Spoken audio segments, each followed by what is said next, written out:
Pagsasama nila Bossing Vic Soto at Vice Ganda para sa darating na 52nd Manila Film Festival, tuloy na.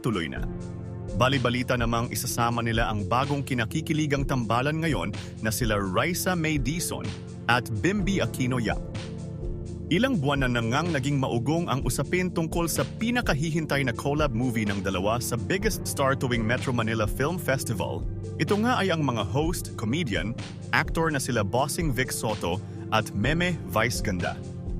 Nagsimula ang usapin na may niluluto di umanong proyekto sila Bossing at Vice Ganda noong maispatan sila na magkasama noon lamang nakalipas na mga buwan. Mas tumibay pa nga ang paniniwala ng mga taga-suporta nila na tuloy na ang pagsasama ng dalawa dahil sa naging interview ni Vice Ganda kung saan may pahiwatig na si Bossing nga ang kanyang makakasama ngayong taon para sa kanilang Metro Manila Film Festival movie entry. No, bongga yung collab ko na. Yun so na. yung ba nagchismis na? Nagchismis na Na. yun eh.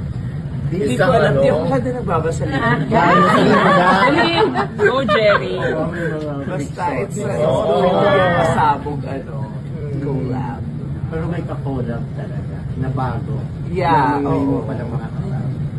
Kasi yun din naman siyempre ang tagal ko na rin namang nagsusolo movie. So excited din yung mga tao na makita kung sino yung pa yung mga ibang pwede kong makasama sa pelikula.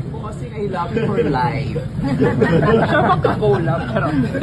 Looking forward ka na na Gusto mo makatrabaho. mag-movie tayo, boss? May hinala naman ang ilan na maaaring isama nila Bossing at Vice Ganda sa kanilang gagawing pelikula. Ang pinag-uusapang tambalan ngayon inila Dabarkads Raisa May Dizon at Bimby Aquino Yap o ang Maybe.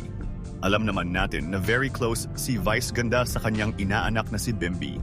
At di na rin bago kung magkasama sila sa pelikula dahil nagkatrabaho na sila noon sa The Amazing Private Benjamin. Kaya naman mas malaki ang chance na maulit itong muli lalo pat matagal-tagal na rin ang huli nilang pelikula together. Usap-usapan rin na baka isama dito ang co-host ni Vice Ganda na si Kim Chiu dahil hanggang ngayon ay wala pa silang movie na pinagsamahan lalo pat halos lahat ng mga It's Showtime host ay nakasama na ni Vice Ganda sa kanyang Metro Manila Film Festival entry.